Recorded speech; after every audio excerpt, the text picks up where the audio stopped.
আসসালামু আলাইকুম সুপ্রিয় দর্শক, আমন্ত্রণ জানাচ্ছি আপডেট বাংলা নিউজে। সাথে আছে আমি এইচ এম আনোয়ার। আপনাদের প্রেরণার ভালোবাসায় আমরা এগিয়ে চলছি। বড় পীর হজরত আব্দুল কাদের জিলানীর রহমতুল্লাহ আলাহির কবরে মুনকার নকিরের সাথে কি কথাবার্তা হয়েছিল সেই সম্পর্কে আপনাদের আজকে শোনাবো। তার আগে বলে রাখি বন্ধুরা, আপনি যদি আমার চ্যানেলে নতুন হয়ে থাকেন তাহলে প্লিজ সাবস্ক্রাইব করে পাশেই থাকবেন, আর যদি অলরেডি সাবস্ক্রাইব করে থাকেন থ্যাংক ইউ সো মাচ। বড় পীর হজরত আব্দুল কাদের জিলানী রহমতুল্লাহ আলাহি মৃত্যুবরণ করার পর দেশ বিদেশ থেকে বিপুল সংখ্যক সুফি দরবেশ এসে তার মাজার জিয়ারত করে অসীম সোয়াব ও ফায়েজ হাসিল করতে থাকেন। হজরত আবু মুহাম্মদ বুস্তামি রহমতুল্লাহ বর্ণনা করে, খুরাসানের একজন শ্রেষ্ঠ ওলি বড় পীর হজরত আব্দুল কাদের জিলানী রহমতুল্লাহ আলাহির মাজার জিয়ারত করে গভীর রাত পর্যন্ত সেখানে বসে আল্লাহর জিকির করতে করতে নিদ্রা যান। নিদ্রিত অবস্থায় বড় পীর হজরত আব্দুল কাদের জিলানী রহমতুল্লাহ আলাহিকে স্বপ্নে দেখে তিনি জিজ্ঞেস করলেন, হুজুর, কবরে মুনকার নকির ফেরেশতাদ্বয়ের হাত থেকে আপনি কিভাবে মুক্তি পেলেন? বড় পীর হজরত আব্দুল কাদের জিলানী রহমতুল্লাহ উত্তর দিলেন, আপনার প্রশ্নটি ঠিক হয়নি, বরং প্রশ্ন করা উচিত ছিল যে মুনকার নকির ফেরেশতাদ্বয় আপনার হাত থেকে কিভাবে রেহাই পেল। উক্ত দরবেশ লজ্জিত হয়ে বললেন, বেশ, দয়া করে বলুন মুনকার নকিব কিভাবে আপনার হাত থেকে মুক্তি পেল। বড় পীর হজরত আব্দুল কাদের জিলানী রহমতুল্লাহ আলাহি বললেন, ভাই, মৃত ব্যক্তির জন্য এই সময়টা বড়ই কষ্টের।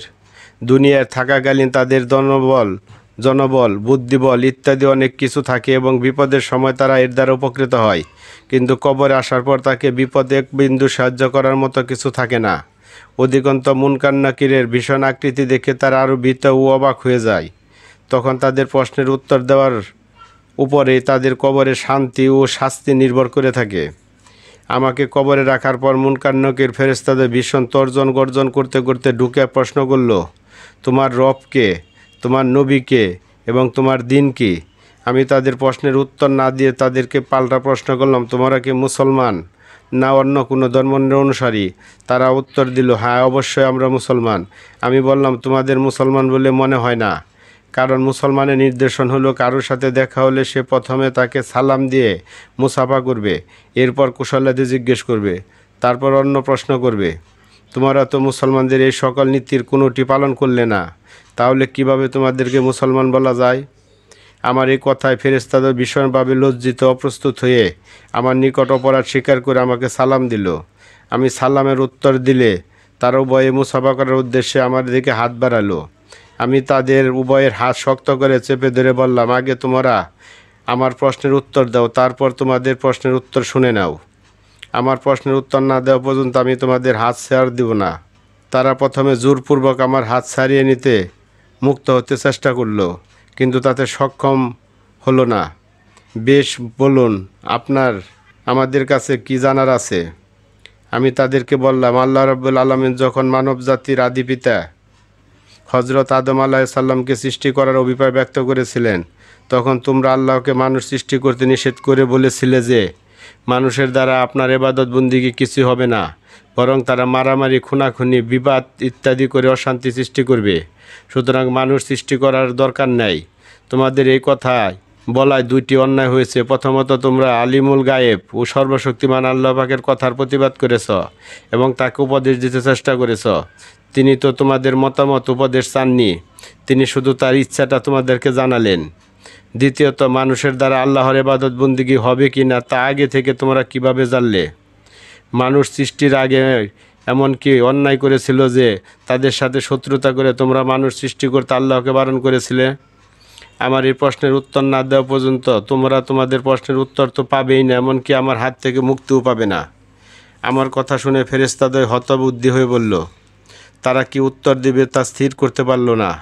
তারপর তারা অনেকক্ষণ চিন্তা করে উত্তর দিল, আমরা ফেরেশতাগণ কথাটি বলেছিলাম সত্য, কিন্তু শুধুমাত্র আমরা দুজনেই তো কথাটি বলিনি, সকলে একসাথে মিলিত হয়ে বলেছিলাম।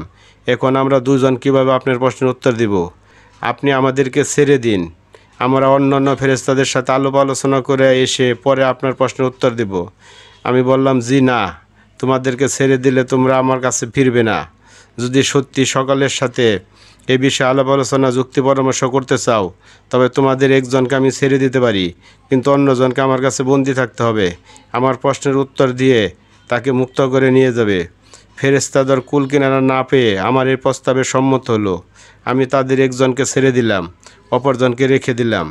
মুনকার ফেরেশতা আমার হাত থেকে মুক্তি পেয়ে আসমানে গিয়ে সকল ফেরেশতাদের ডেকে তাদের বিপদের কথা বলল এবং হযরত বড় পীর আব্দুল কাদের জিলানী রহমতুল্লাহ আলাহির প্রশ্নের কিভাবে উত্তর দেওয়া যায় সকলকে তা জিজ্ঞেস করল। ফেরেশতাগণ সকলে মিলে চিন্তা করেও এর কোনো সদুত্তর খুঁজে বের করতে পারল না। ফেরেশতাগণ সকলে অবশেষে আল্লাহর কাছে আরজ করল, হে আল্লাহ, আপনি আমাদেরকে বিপদ থেকে উদ্ধার করুন। আল্লাহ পাক বললেন, হে ফেরেশতাগণ, আমার দুস্থ আব্দুল কাদের সত্যি বলেছে, ঠিকই তোমরা তার কাছে অপরাধী। অতএব তোমাদেরকে সকলের পক্ষ থেকে একজনের কাছে গিয়ে অপরাধ স্বীকার করো এবং ক্ষমা চাও। এই সময় আল্লাহ রব্বুল আলমিনের নির্দেশে মুনকার ফেরেশতা ফিরে এসে আমার কাছে ক্ষমা চাইল, কিন্তু আমি তাদেরকে এত সহজে ক্ষমা করতে সম্মত হলাম না। তখন আল্লাহ পাক আমাকে জানালেন, হে আব্দুল কাদের, এরা না বুঝে এক সময় হঠাৎ যে অপরাধ করে ফেলেছিল তা তুমি মাফ করে দাও।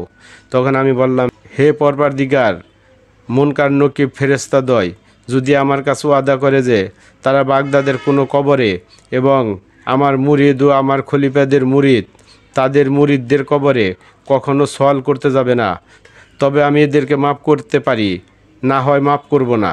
আল্লাহ পাক বললেন, হে আমার দোস্ত, তোমার দরখাস্ত মঞ্জুর করা হলো। বাগদাদের সকল মুসলমানদের কবরে এবং তোমার সিলসিলার অনুসারী ও মুরিদদের কবরে মুনকার নকির সওয়াল করতে যাবে না। তারপর আমি ফেরেশতাদেরকে মুক্তি দিলাম। তারা পুনরায় আমার কাছে তাদের প্রশ্নের জবাব চাইতে সাহস না করে দ্রুত চলে গেল। রেফারেন্স স্বরূপ বড় পীর হযরত আব্দুল কাদের জিলানী রহমতুল্লাহ আলাহি মাওলানা হেফজুর রহমান লিখিত বইটি দেখে নিতে পারেন। আজ এই পর্যন্তই। এতক্ষণ পাশে থাকার জন্য সকলকে ধন্যবাদ।